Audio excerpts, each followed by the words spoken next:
Hello YouTube, welcome to another We All Juggle Knives broadcast covering events and news in the cutlery industry. Okay, today I'm going to talk about the recent video on Cold Steel's channel that has made quite a splash, quite an impact in the cutlery world. It made many people happy. Okay, if you haven't seen the video, I will include a link to the video in the text box. And now this video is mostly going to be audio, okay, this discussion video. I will include a few pictures of knives that are discussed though. But I will also include some links in the text box. I'm not sure what, probably to some Cold Steel stuff on Amazon so you can do your Christmas shopping as you listen. The Apostle P did a video about this too. I'm not copying him, I just had the same idea. Okay, so Sebenza versus Cold Steel. They used the code 4. Well, first of all, I should admit, I do own a Sebenza. Yes, I own a Sebenza. However, I also own I think I own at least 100 Cold Steel blades. When you include all the machetes, the tomahawks, the spear, some swords, as well as all the folding knives, I think I own up to approaching 100 Cold Steel blades. Okay, so I don't really have a dog in this fight, you know. Now in the video, the Cold Steel knife just completely dominated the Sebenza in the weight hang test and also the spine whack test. I mean, it was bad, dude. It was brutal. I mean, it just wrecked that Sebenza. So, as an owner of a Sebenza, you know, does that offend me? No, not at all. I'm glad they made the video. In fact, I wish more knife companies would take the time and energy to produce videos that would show the strengths of their particular products. I mean, how can you complain about a company, you know, making free videos for you to watch?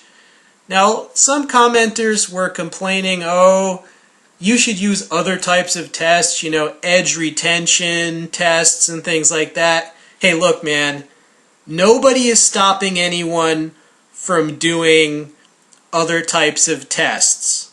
You know, just because Cold Steel might not do them, nobody is stopping you from buying a Cold Steel knife and producing whatever video you think would be the perfect battery of tests. Okay? Now, the Cold Steel knife that beat the Sebenza was the spear point version of the code 4. Now, if you've been subscribed to my channel, you would have seen my previous video where I recommended that very knife, and I own that very knife. It's a great knife for the price.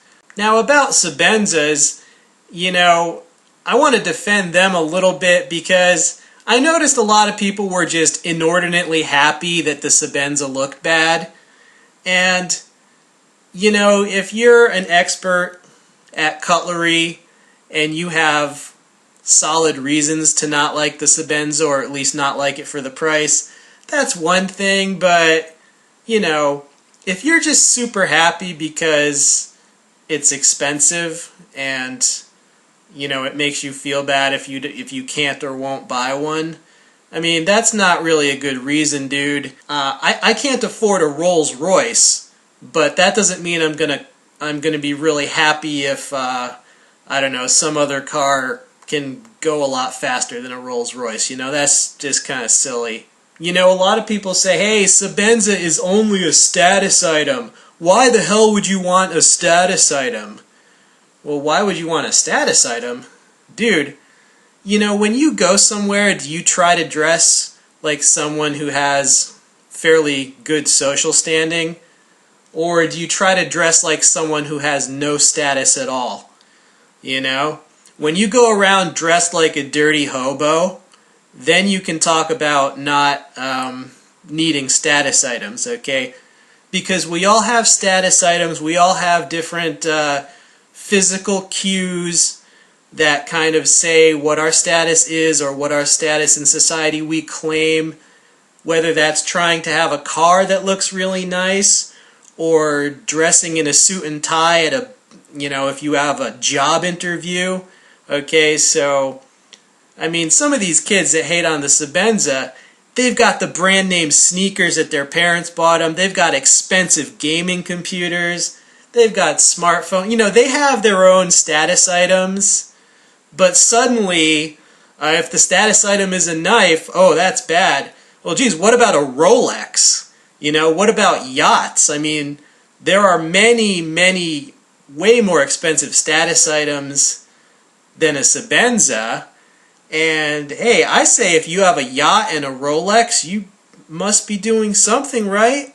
So yeah, that's my defense of status items. Status items kind of sort out how people get treated in society. And, that might sound elitist, but at the same time, if we didn't have these social cues, how would people sort out, the pecking order? I think they would probably just beat each other to death, like in, maybe prehistoric times. I think I like the symbolic status system more than everyone just going at it violently. Alright, that's my incredible sociological analysis of status items. But now, against the Sebenza, or pro cold steel, I gotta say, cold steel stuff really gives you a lot for the money. If you remember my previous video, Are Expensive Knives Worth It? At the end of that video, I recommend a cold steel holdout with the new Carpenter steel as basically a game breaker as far as how much that cold steel holdout folder gives you for such a low price. I mean, the strength of the lock and the upgraded steel and the fact that, I don't know, it was about $65. I don't know the price now, but they basically give you a knife for $65 that's just as good as some knives that are even up to $200. One thing I think Cold Steel should have done, this would have been hilarious, dude. They should have bought like the fanciest Sebenza they could for the test, just to be extra dickish. That would have been so funny, just completely mangle like some sort of mosaic ladder Damascus freaking meteor iron handle scales or whatever. That would have been hilarious, but they just did the basic model. But yeah, maybe I'm a little sadistic. That would have really made Sebenza owners cry, Yeah, I have the mammoth bark Sebenza. I only have one Sebenza, so I got the fanciest one. But of course, when you got a piece of a woolly mammoth on your knife, obviously I didn't buy it as a beater. I didn't buy it for the lock strength. Let's say you had a sports car that was a $1 million sports car. Is that going to go 10 times as fast as a $100,000 sports car? No. Is a $100,000 sports car going to go 10 times as fast as a $10,000 used car?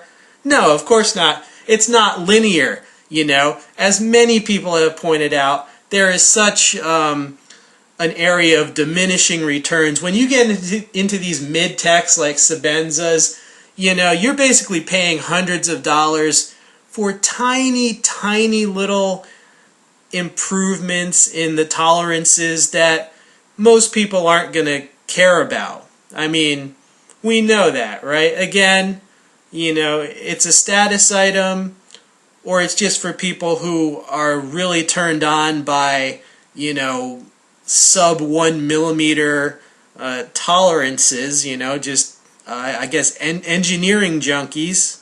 Okay, so that's really all I had to say. I didn't mind the test at all. I'm still going to keep my Sebenza. However, the test does show one reason why I have recommended so many cold steel knives and have so many cold steel videos. I'll include some links to some cold steel videos.